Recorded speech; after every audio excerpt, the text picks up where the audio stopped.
Great to have you back. Well, it was great to be back, you know, for those 11 months. I've been like a little kid looking in a candy store that didn't have any money. Well, now I'm able to get in that candy store, and I was great to be back. The response from the fans was just unbelievable. You know, I know how I missed them for those 11 months, and they made me realize that I was missed for 11 months, too. It was just great being back. The people in Louisville, Kentucky, Lexington, Kentucky, Nashville, Tennessee, Evansville, Indiana, all the people. It was just unbelievable. Well, you don't want to leave out your old hometown, and that is Memphis, Tennessee. Right. I think it was incredible. Over 11,000 people gathered to see the King return into action there, and it was something else, as a matter of fact. We have some scenes of the reception, and we thought you might be interested in seeing this. I know you'll be interested in seeing this. This was Jerry's return to his old hometown in Memphis, Tennessee. We were delighted to be there with the Championship Wrestling cameras. And at this particular moment, the house lights were out and a sold-out turn-away crowd situation in there. And everybody was sitting waiting for one thing. And that was for the King to get back. And so were you. I was ready. You know, I kind of want to do something a little different, something maybe a little exciting. So we came up with a kind of a unique entrance, and we'll see what the people think about it. Yeah. Were you surprised, man? Yes, I was surprised and delighted too. I was like everybody else in the crowd, Jerry. As long as I've been around wrestling, and that's been well over 28 years, this was one of the most exciting things that I have ever seen.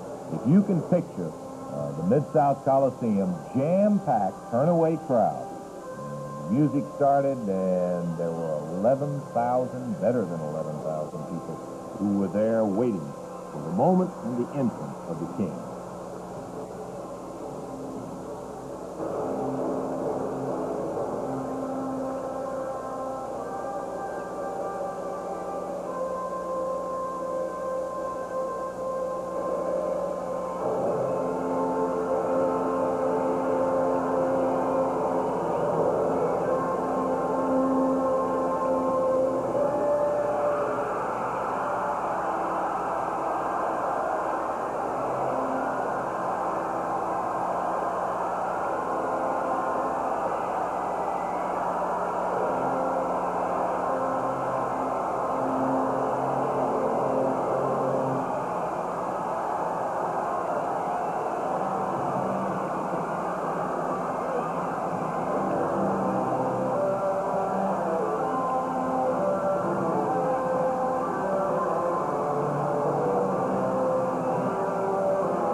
What a thrill.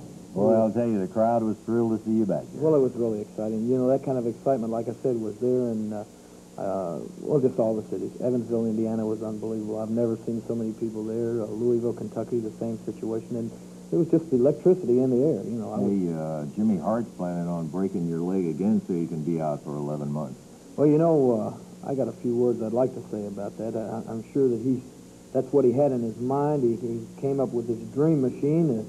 The dream machine turned out to be a nightmare for Hart. Turned out to be a one-night wonder. You know, he had promised Hart he was going to get the job done. He didn't do it. Hart can go out and hire or put a bounty on my head, a price on my head, and hire as many of these stooges as he wants to. Look all over the country, Hart. Spend every last dime you've got and bring them all in, because I'm going to go right through them if I have to, each and every one of them. I don't care if it's 1, 10, 100. I don't care how many it is. I'll go right through them because I'm going to get to you, Hart. And just what you got that first week is just a small sample of what I've got in store for you. Because, Lance, I told you and I've told all the people, and I'm going to make this a promise, that I brought Jimmy Hart into the wrestling business. He was singing in bars in Memphis when I found him, and I befriended him. I gave the guy a break. I made him my friend, and he gave me the shaft. And I'm not going to stand for it. So let me tell you something, Hart.